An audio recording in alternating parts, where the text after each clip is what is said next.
pues es acuerdos prematrimoniales con nuestro abogado Samuel Ginestrosa. Buenos días, abogado. Muy buenos días, es un placer acompañarles esta mañana para conversar un poquito sobre lo que significa estos acuerdos o capitulaciones matrimoniales, prematrimoniales y la importancia de hacerlas. Bueno, así es, pero para iniciar, ¿qué son estos acuerdos prematrimoniales? Porque cuando hablamos de esto, yo tengo como una idea de que es algo que se firma cuando uno se va a casar, quizás división de lo que se haga en el matrimonio, pero ¿estoy en lo correcto o es un concepto totalmente diferente?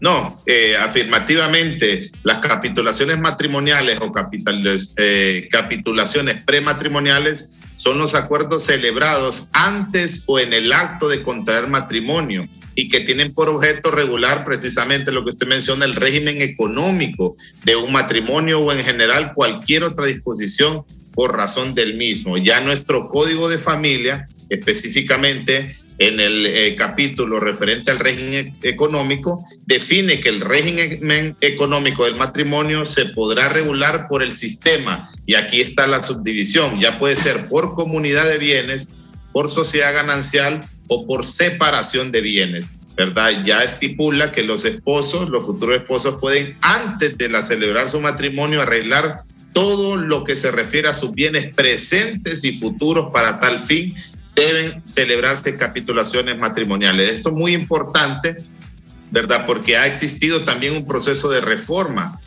a estos artículos referentes también a la protección de ese patrimonio que puede construirse dentro del matrimonio. Entonces, ya existe una obligatoriedad de suscribir estas capitulaciones matrimoniales, y pues de obviarse la suscripción de las mismas, ya existe una protección, ¿verdad?, para ambos cónyuges en ese sentido. Entonces tenemos tres formas, que es la comunidad de bienes, la sociedad ganancial y la separación de bienes, que son las tres formas en que podemos suscribir estas capitulaciones. ¿Hay alguna cláusula legal, abogado, donde uno, pues, ya sea el hombre o la mujer, que rompa ese tipo de acuerdos, o definitivamente pase lo que pase, cuando se estén divorciando, lo que esté en ese acuerdo se tiene que llevar al pie de la letra? Eso debería de ser, ¿verdad? Por eso, ese es el sentido de suscribir las mismas. Que pueden reformarse, sí pueden reformarse. Acuérdese que este es un arreglo, un acuerdo entre ambas, entre la pareja, pues, de determinar, ¿verdad?, si van a casarse, ¿verdad?, bajo comunidad de bienes, que aquí quiere decir que todo lo que se obtenga dentro del matrimonio es de todos, todo es de todos, ¿verdad?, de ambos. La sociedad ganancial, que quiere decir que este es cada quien tiene la mitad de lo que se obtenga dentro del matrimonio, 50 y 50, quiere decir la sociedad ganancial, o la separación de bienes, que efectivamente lo que se obtenga durante el matrimonio, cada quien va a ser dueño de lo suyo. Fíjese que hay algo bastante importante. Existió una reforma en el año 2015, como lo mencionábamos, y se estipuló que a falta de capitulaciones matrimoniales, el régimen económico por el cual se regirá el vínculo será el de sociedad ganancial. ¿Qué quiere decir y por qué existió esta reforma? Anteriormente a la reforma, la mayoría de personas, se lo aseguro, que se han casado muchos años atrás, tal vez ni saben si existió una capitulación matrimonial, ¿verdad?, o prematrimonial. Entonces, ¿qué quiere decir este artículo y esta reforma? Que en cierta manera se garantiza que si no se suscribe una capitulación, ya se sabe que lo que se obtiene dentro del matrimonio es 50 y 50, porque en el pasado, ¿qué ocurría o qué sigue ocurriendo, verdad? Porque la ley no es retroactiva, que tal vez las personas se casaban, construían un patrimonio, pero por ejemplo la casa solo salía inscrita a nombre de uno de los cónyuges, entonces el otro quedaba hule. Entonces, ahora con esta reforma quiere decir que si no existe una capitulación, cada quien tiene mitad y mitad de lo que se ha obtenido en el matrimonio, cuando obviamente hay un proceso de divorcio. Todas estas capitulaciones son efectivamente cuando exista la disolución del vínculo matrimonial a través de un divorcio. Y algo bastante importante, porque hubieron también un matrimonio de decir, me voy a casar, que me haga caso, que me compre carro y adiós, si te vi no te conozco. Pero, y está bien, pero ¿qué pasa, abogado, cuando ya hay un niño de por medio? De decir, ok, nos vamos a divorciar, pero aquí ni vos ganás ni yo pierdo y viceversa, sino que todo, un 100%, se le quiere dejar al niño. ¿Se puede o definitivamente tiene que ser 50-50 y ahí el padre distribuirlo con el niño?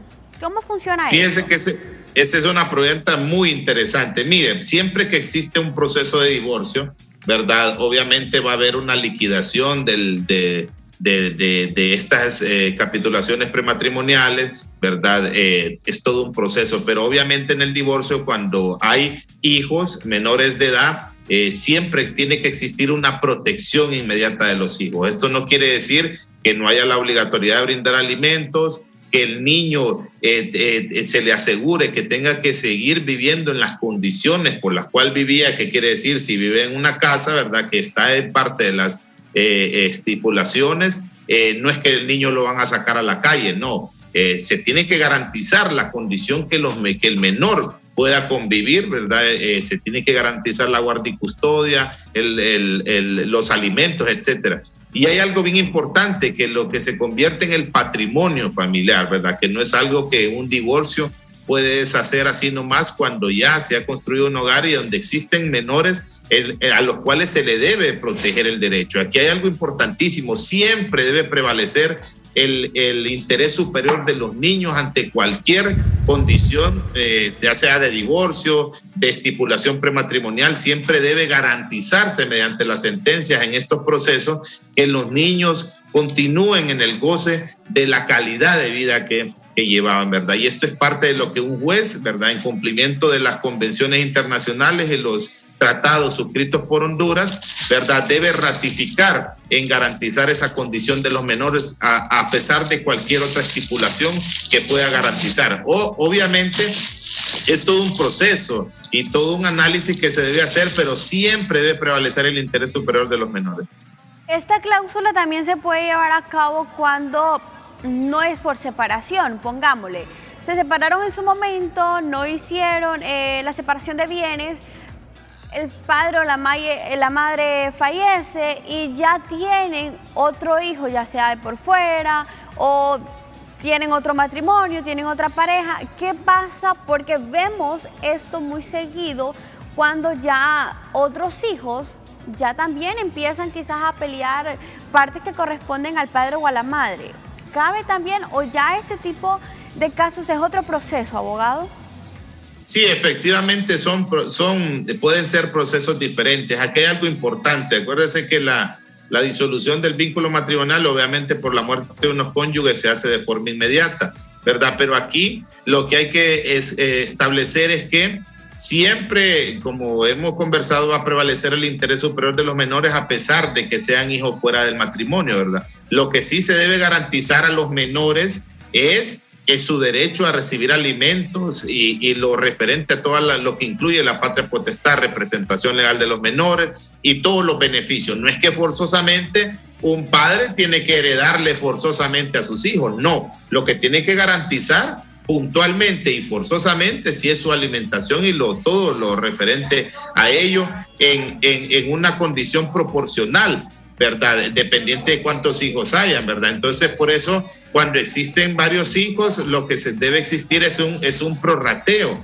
en estos beneficios, ¿verdad? Para que de igual forma se les pueda otorgar ese derecho a todos los hijos, ¿verdad? Pero eso no quiere decir que forzosamente los hijos van a gozar de eso. Claro, si fallece, obviamente por ser hijos tiene que haber si no hay un testamento, una declaración de herencia de los menores, del padre, representación de los hijos, para ver cómo obtienen esos beneficios. Pero claro, son procesos diferentes y un poquito complejos que habría que analizarlos puntualmente ya en la materia concreta.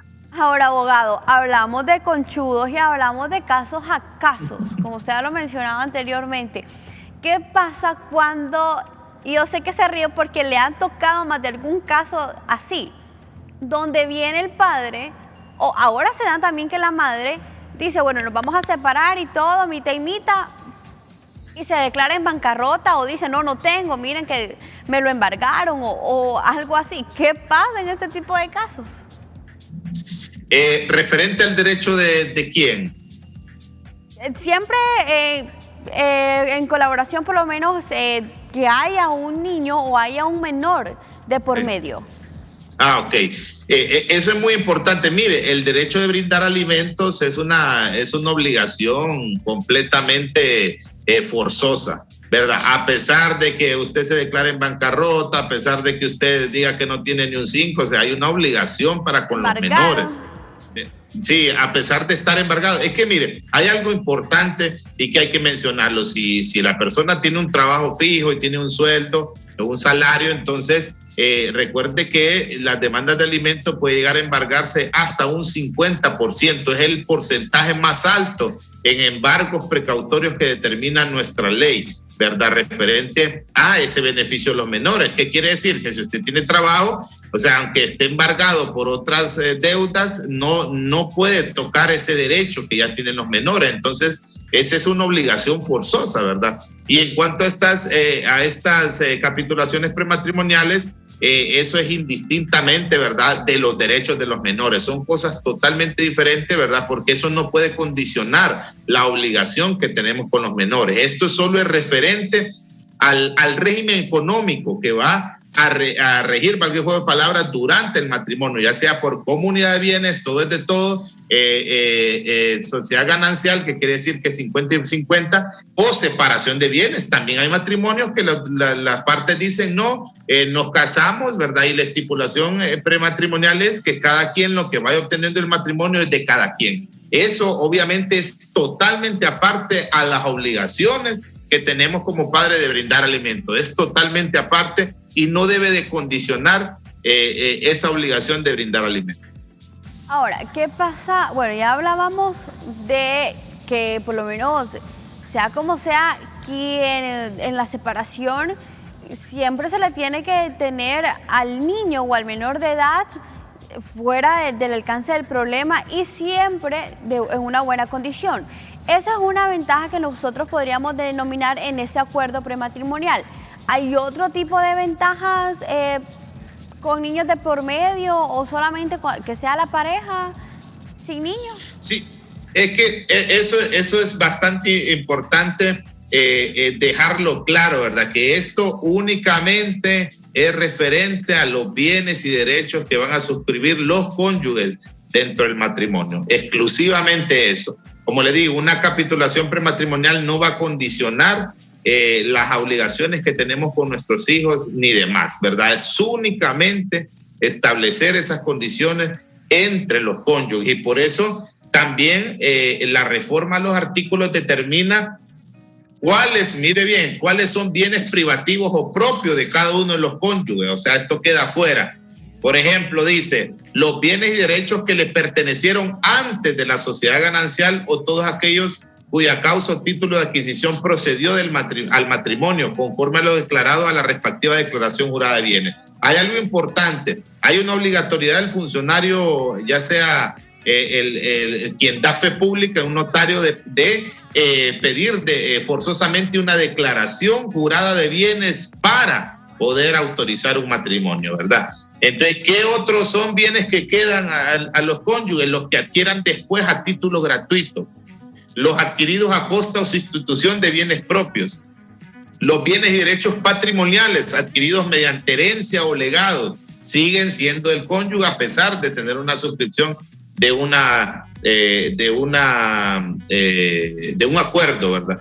¿Qué más? La ropa, objetos y accesorios de uso personal, los instrumentos, objetos de uso indispensable para el ejercicio de profesión u oficio. ¿Por qué la ley determina esto? Porque, vaya, póngale que usted suscribe un matrimonio bajo comunidad de bienes, todo es de todo. Entonces, si nos vamos al sentido amplio de la palabra, entonces hasta mis camisas se pueden llevar porque mitad y mitad. No, por eso la ley ya determina que sigue siendo del cónyuge, ¿verdad? Y determina qué bienes, por ejemplo, constituyen los bienes gananciales, por ejemplo, los obtenidos del trabajo en la industria de cualquier cónyuge, los frutos o rentas, los adquiridos a título oneroso a costa de caudal común, las empresas fundadas durante la vigencia de la sociedad ganancial, ¿verdad? Ya son esos bienes que ya determina la ley que sí van a entrar en estos procesos. Aquí estaban muchos preocupados, abogado, porque les van a llevar las camisas. De repente. No hay que preocuparse, eso no entra. Ahora, ya hablábamos de las ventajas. Ahora, ¿existe la posibilidad de tener una desventaja dentro de este acuerdo prematrimonial? Fíjese que yo creo que siempre es positivo, ¿verdad? Y que los cónyuges realmente deben de estar conscientes. Yo le aseguro que me atrevería a decir que un gran porcentaje de personas que contraen matrimonio desconocen estos efectos jurídicos, porque fíjese que es obligatorio, porque establecen un régimen económico. La pregunta si es ventajoso o no va a depender del fin que tenga el matrimonio, ¿verdad? Muchos dirán, voy a hacer comunidad de bienes y tal vez el matrimonio fracase, entonces va a decir, pucha, me arrepiento de haber hecho comunidad de bienes. Entonces depende de la condición, pero lo importante es la conciencia, ¿verdad? Y el conocer estos conceptos y lo que significan para contraer matrimonio, y es algo que debe hablarse abiertamente y debe concretarse en una pareja, ¿verdad? Para que se esté de acuerdo, ¿verdad? Porque nadie sabe cuál va a ser el fin de un matrimonio. Puede ser que nunca exista una ruptura o puede que sí exista un divorcio. Entonces la ley, acuérdese que la ley se separa de sentimientos. La ley es la ley, ¿verdad? La ley es dura, pero es la ley. Entonces debe determinar cuáles van a ser esas condiciones si existe, ¿verdad? Un proceso de un fracaso de un matrimonio y un futuro divorcio. Entonces, algo que debe quedar establecido, y por eso es importante esta reforma. Y como le mencionaba al principio, antes, si no se suscribía una capitalización prematrimonial, entonces prácticamente el cónyuge que tal vez ayudó a la construcción de los bienes, que dio mitad y mitad, que puso la espalda y el pecho para la construcción, pero los bienes quedaban inscritos a nombre de uno de ellos, entonces prácticamente quedaba en cero. Entonces ahora esta reforma del 2015 garantiza que si no existe esa suscripción, siempre va a tener bajo sociedad ganancial el 50 y 50 de lo que se construyó dentro del matrimonio. Entonces, más bien yo creo que ha sido un beneficio, ¿verdad? En cuanto a uno de los cónyuges, ¿verdad? Que pueda salir mayor afectado.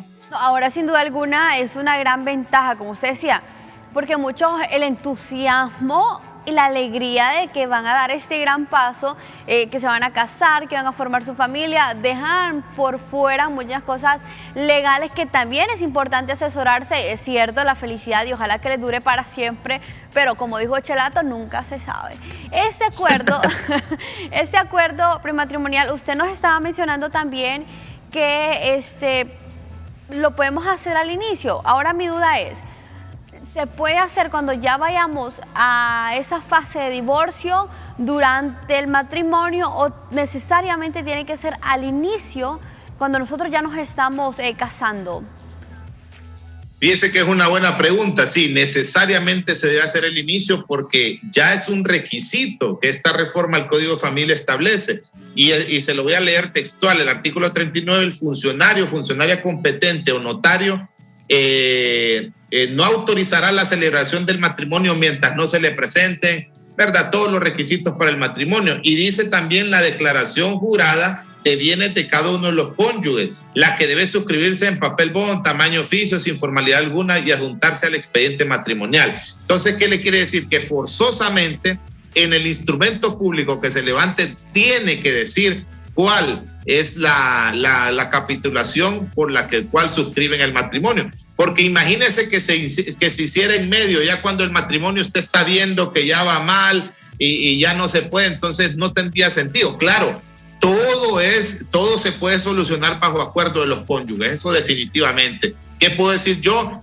Sí, todos los vehículos, un vehículo, una casa está a nombre mío, no, pero dividámoslo porque soy consciente, ¿me entienden? Entonces todo puede arreglarse de forma conciliatoria, pero de no llegar a un acuerdo, por eso existe la ley. Pero sí, debe hacerse al inicio, ¿verdad? Porque por eso se llaman capitulaciones prematrimoniales, porque es antes de nosotros ya contraer matrimonio, ya estamos claros, ¿verdad? ¿Cuál va a ser la capitulación o el régimen económico, mejor dicho, para aclarar? que se va a celebrar durante el matrimonio por un posterior divorcio, ¿verdad? Que obviamente nadie se casa para divorciarse, ¿verdad? Pero la ley ya prevé que si esa cuestión sucede, ya va a haber una norma y una guía, la cual va a asegurar derechos, porque esto es lo que está haciendo, es bajo el régimen del derecho privado, el derecho personal, la adquisición de bienes, de la propiedad privada, ¿verdad? Se garantiza en esa forma, ¿verdad? El derecho que cada quien le asiste o la condición